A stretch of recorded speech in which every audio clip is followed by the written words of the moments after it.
Hello दोस्तों, आप लोग का स्वागत है आपके अपने YouTube channel AH smart classes में। आप लोग देख रहे हैं एएच स्मार्ट क्लासेस। आज का वीडियो हो गया क्लास 12 का हिस्ट्री।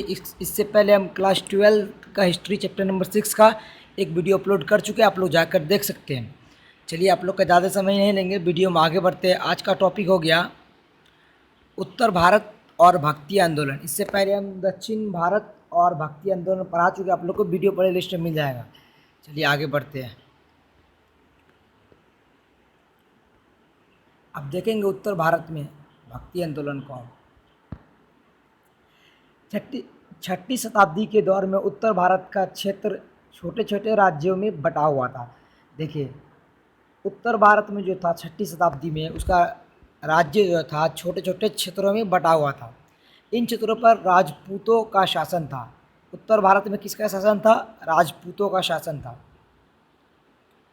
इन सभी शासक में एकता का अभाव था, मतलब इन सब के अंदर एकता नहीं था। समझ में आ गया? जिस कारणवश भविष्य में उत्तर भारत में मुस्लिम शासकों का शासन स्थापित हो गया, जिसके कारण उस लोग के पास एकता नहीं था, जिसके कारण वहाँ पे मुसलमानों का शासन आ गया। एक तरफ जहाँ दक्षिण भारत में वैदिक धर्म अलवार और नैनार फल फूल रहे थे, वहीं दूसरी तरफ उत्तर भारत में मुस्लिम शासन का उदय हुआ। समझ में आ गया? आप देखते हैं हम लोग उत्तर भारत और मुस्लिम शासन, यानी उत्तर भारत में मुस्लिम शासन किस तरह से आया और कब आया, उसके बारे में जानेंगे। समझ में आ गया? देखेंगे पहला आक्रमण यानी पहली बार मुस्लिम शासन ने उत्तर भारत में कब आक्रमण किया था। आप लोग नोट्स करते चलिएगा, जहाँ जहाँ बोलेंगे ऑब्जेक्टिव आप लोग नोट्स करते चलिएगा। समझ में आ गया? भारत पर पहला मुस्लिम आक्रमण 711 में अरब के मोहम्मद कासिम ने किया। अगर एग्ज़ाम में पूछ देगा पहला आक्रमण मुस्लिम शासन, मतलब पहला जो आक्रमण हुआ था मुसलमानों की तरफ से कब हुआ था, तो 711 में। और किसने किया था? मोहम्मद कासिम ने। ये कहाँ का रहने वाला था? तो अरब का। आप लोग नोट्स कर लीजिए। समझ में आ गया? ऑब्जेक्टिव में आप लोग को काम आएगा। इस आक्रमण के बाद मोहम्मद कासिम ने भारत का सिंध वाला हिस्सा जीत लिया। आक्रमण किया और सिंध वाला हिस्सा जीत लिया और उस पर अपना शासन स्थापित किया। अब जो भी जीतेगा वो अपना शासन स्थापित करेगा, ये नॉर्मली बात है, ये सबको समझ में आता है। चलिए आगे चलते हैं। भारत पर मुस्लिम शासकों द्वारा किया गया यह पहला हमला था। ये कौन सा हमला था? पहला हमला कब किया गया? 711 में। कौन किया था? मोहम्मद कासिम। ये कहाँ का रहने वाला था? तो अरब का रहने वाला था। समझ में आ गया? चलिए आप देखते हैं दूसरा हमला कब किया गया और किसने किया।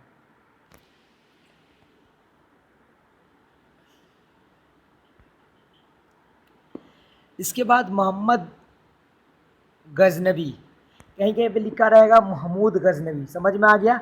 ये अफगानिस्तान का शासक था। गजनबी ने 1001 में भारत पर हमला किया।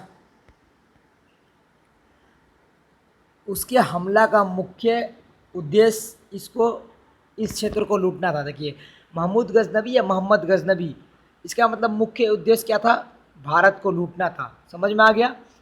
मोहम्मद गजनबी ने कुल 17 बार भारत पर आक्रमण किया और भारत को लूटा। 17 बार, ये अगर एग्जाम में पूछ देगा भारत पर 17 बार कौन हमला किया, तो मोहम्मद गजनबी। समझ में आ गया? ये कहाँ का रहने वाला था? तो अफगानिस्तान का। समझ में आ गया? आप लोग नोट्स कर लीजिए।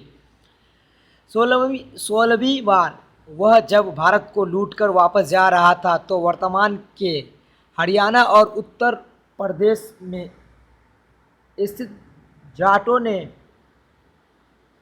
ने मिलकर मोहम्मद गौरी को लूट लिया। समझ में आ गया? मोहम्मद गौरी नहीं, मोहम्मद गजनबी।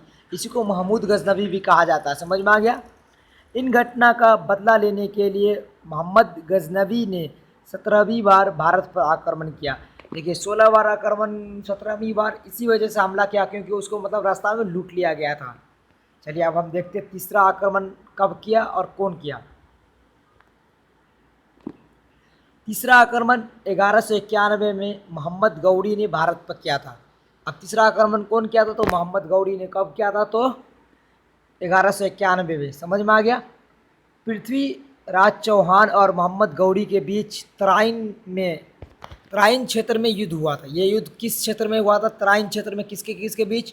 पृथ्वीराज चौहान और मोहम्मद गौरी। अगर एग्जाम में पूछ देगा तराइन का युद्ध किन दोनों के बीच में लड़ा गया? पृथ्वीराज चौहान और मोहम्मद गौरी के बीच में। समझ में आ गया? इस युद्ध में पृथ्वीराज चौहान की जीत हुई और मोहम्मद गौरी को हार कर वापस जाना पड़ा। समझ में आ गया? हार कर कहाँ जाना पड़ा? वापस जाना पड़ा घर की ओर। चलिए आगे चलते हैं। दिल्ली सल्तनत की शुरुआत। इसके बाद दिल्ली सल्तनत की शुरुआत हुई। समझ में आ गया? देखते दिल्ली सल्तनत को हम लोग। इस युद्ध के ठीक 1 साल बाद, देखिए यहाँ पर डेट गलती दिया हुआ, डेट मिस्टेक है, आप लोग लिख लीजिएगा। समझ में आ गया देखकर? इस युद्ध के ठीक 1 साल बाद मोहम्मद गौरी वापस आए थे। मतलब जब वो हार गए थे उसके 1 साल बाद वापस आए और पृथ्वीराज चौहान को हराकर अपना शासन स्थापित कर दिया। ये फिर से मतलब आकर अपना शासन स्थापित कर दिया। समझ में आ गया? मोहम्मद गौरी का कोई पुत्र नहीं था, इसी वजह से उसकी मृत्यु के बाद उसका गुलाम कुतुबुद्दीन ऐबक शासक बना। अगर पूछ देगा एग्जाम में कुतुबुद्दीन ऐबक शासक क्यों बना? मोहम्मद गौरी का कोई औलाद नहीं था, इसीलिए कुतुबुद्दीन उसका गुलाम था, इसीलिए उसको शासन बना दिया गया। और इस तरह से 1206 में यहीं से दिल्ली सल्तनत और गुलाम वंश की शुरुआत हुआ। अगर एग्जाम में पूछ देगा गुलाम वंश की शुरुआत कब हुआ, तो 1206 में। और किसके द्वारा किया गया? कुतुबुद्दीन ऐबक के द्वारा गुलाम वंश की शुरुआत किया गया। अब जानेंगे दिल्ली सल्तनत। समझ में आ गया? चलिए वीडियो में आगे बढ़ते हैं। दिल्ली सल्तनत जानेंगे, उसमें गुलाम वंश। अब गुलाम वंश के बारे में जानेंगे। गुलाम वंश कुतुबुद्दीन ऐबक ने ही दिल्ली में स्थित कुतुब मीनार का निर्माण करवाया। अगर एग्जाम में पूछ देगा कुतुब मीनार का निर्माण किसने करवाया? कुतुबुद्दीन ऐबक। आप लोग लिख लीजिए, बहुत वीवीआई ऑब्जेक्टिव है। कुतुबुद्दीन ऐबक के बाद उसका गुलाम इल्तुतमिश अगला शासक बना। क्योंकि अब क्या था? क्योंकि कुतुबुद्दीन ऐबक की भी कोई संतान नहीं था। अब देखिए कुतुबुद्दीन ऐबक के पास भी कोई संतान नहीं था, इसलिए इसका गुलाम इल्तुतमिश अगला शासक बना। समझ में आ गया? इल्तुतमिश के बाद उसकी बेटी राजिया सुल्ताना ने दिल्ली सल्तनत पर शासन किया। अब देखिए राजिया सुल्ताना का दिल्ली सल्तनत में बहुत बड़ा नाम है एक। समझ में आ गया? इसके बाद गुलाम वंश का पतन हुआ। राजिया सुल्ताना के बाद गुलाम वंश का पतन हुआ और दिल्ली सल्तनत पर खिलजी वंश के शासन की शुरुआत हुई। खिलजी वंश की शुरुआत कब हुई? किसके बाद? तो राजिया सुल्ताना यानी गुलाम वंश के बाद। समझ में आ गया? अब जानेंगे खिलजी वंश। खिलजी वंश के मुख्य शासक में से एक थे अलाउद्दीन खिलजी।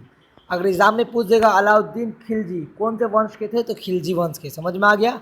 खिलजी वंश के पतन के बाद तुगलक वंश की शुरुआत हुआ। एग्जाम में पूछ देगा तुगलक वंश की शुरुआत किसके बाद हुआ? तो खिलजी वंश के बाद। आप लोग नोट्स करते चलिए, ऑब्जेक्टिव हम बता रहे अच्छे से, आप लोग को दिक्कत नहीं होने वाला। अब जानेंगे तुगलक वंश। इसके मुख्य शासक थे मोहम्मद बिन तुगलक। तुगलक वंश का मुख्य शासक कौन था? मोहम्मद बिन तुगलक। समझ में आ गया? मुख्य शासक एग्जाम में पूछ देगा तो लिखना है या टिक मारना ऑब्जेक्टिव में। इस वंश के आखिरी शासक नसीरुद्दीन नुसरत शाह तुगलक थे। समझ में आ गया? अंतिम शासक आप लोग लिख लीजिए। तुगलक वंश के बाद दिल्ली सल्तनत पर सैयद वंश का शासन हुआ। सैयद वंश। समझ में आ गया? तुगलक वंश के बाद। चलिए आगे देखते हैं सैयद वंश क्या है। इसके प्रथम शासक खिजर खान एवं अंतिम शासक आलम शाह थे। सैयद वंश के पतन के बाद दिल्ली सल्तनत पर लूदी वंश की स्थापना हुआ। अब लूदी वंश की स्थापना, लूदी वंश का भी नाम होता है, लूदी वंश को ही अकबर लूदी वंश को हरा कर ही मुगल वंश स्थापित हुआ था। समझ में आ गया? अब जानेंगे लूदी वंश के बारे में। लूदी वंश, इसकी शुरुआत बहलूल लूदी द्वारा की गई और इनके शासक कौन थे? अंतिम शासक इब्राहिम लूदी। देखिए अगर एग्जाम में पूछ देगा लूदी वंश के संस्थापक कौन है? बहलूल लूदी और अंतिम इब्राहिम लूदी। समझ में आ गया? चलिए अब इसके बाद देखेंगे मुग़ल शासन। इससे पहले हम बता देते हैं, अगर आप लोग मेरे चैनल पर पहली बार है तो चैनल को सब्सक्राइब कर ले, वीडियो अच्छा लगेगा तो वीडियो को लाइक किए बिना मत जाइएगा।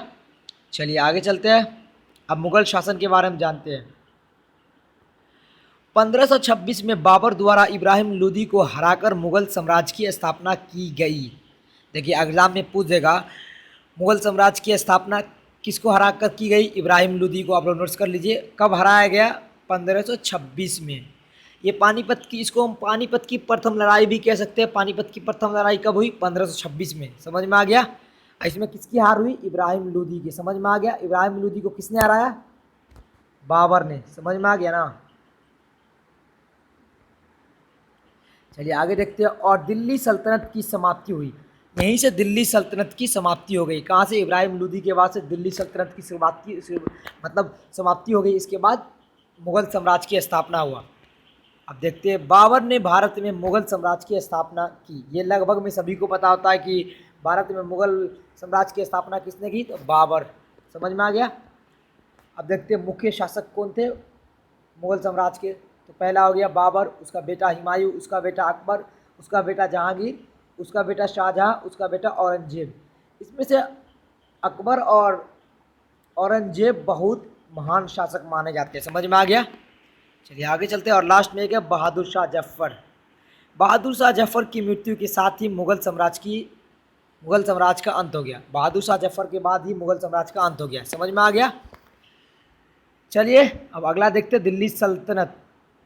रिवीजन कराते, यहाँ से फिर से रिवीजन कराते। दिल्ली सल्तनत में मतलब कौन कौन से राजा थे? अब दिल्ली सल्तनत आप लोग नोट्स कर लीजिए। दिल्ली सल्तनत पहला क्या था?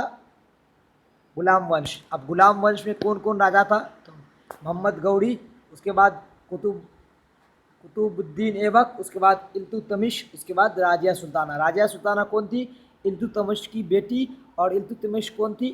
कुतुबुद्दीन ऐबक का गुलाम। और कुतुबुद्दीन ऐबक गौरी का गुलाम था। समझ में आ गया? कोई दिक्कत नहीं। चलिए आगे चलते हैं। खिलजी वंश। खिलजी वंश में एक राजा थे अलाउद्दीन खिलजी। समझ में आ गया?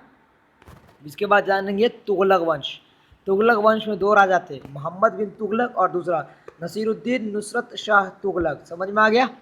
और देखिए अगला जानेंगे सैयद वंश। सैयद वंश में दो राजा थे, खीजर खान और आलम शाह। समझ में आ गया? अब लोदी वंश। लोदी के बारे में भी बहुत चर्चा अच्छा से मिलते हैं। तो पहले जानेंगे लोदी वंश में शासक कौन था? बहलूल लोदी। और आखिरी था इब्राहिम लोदी। इसी को ही बाबर हराकर मुग़ल साम्राज्य की स्थापना की। समझ में आ गया? कब? 1526 में। अब जानेंगे मुग़ल साम्राज्य। मुग़ल साम्राज्य या मुग़ल शासक उस समय मतलब मुग़ल का कौन कौन सा शासक मतलब या राजा भारत पर राज किया? तो पहला हो गया बाबर, दूसरा हुमायूं, उसके बाद अकबर, फिर जहांगीर, फिर शाहजहां, औरंगजेब और लास्ट में बहादुर शाह जफर। समझ में आ गया? और देखिए इसके बाद अब पढ़ेंगे अंग्रेज़ों का शासन। मतलब बहादुर शाह जफर के बाद अंग्रेज़ों का शासन हुआ। उसके बाद अंग्रेज़ के बाद आज़ाद भारत। चलिए मिलते हैं आप लोग से अगले वीडियो में। अगला वीडियो में टॉपिक पढ़ाएंगे मुस्लिम धर्म और सूफियों का उदय हुआ। कैसे उदय हुआ अगला वीडियो में पढ़ाएंगे। वीडियो अच्छा लगेगा तो वीडियो को लाइक कर लीजिए। चैनल में पहली बार आए तो चैनल को सब्सक्राइब कर लीजिए। बता देते हैं ये क्लास 12 का हिस्ट्री चैप्टर नंबर 6 है। इससे पहले हम क्लास मतलब चैप्टर नंबर 5 तक करा चुके हैं। आप लोग को वीडियो प्ले लिस्ट में मिल जाएगा। चलिए मिलते हैं आप लोग से अगले वीडियो में। धन्यवाद।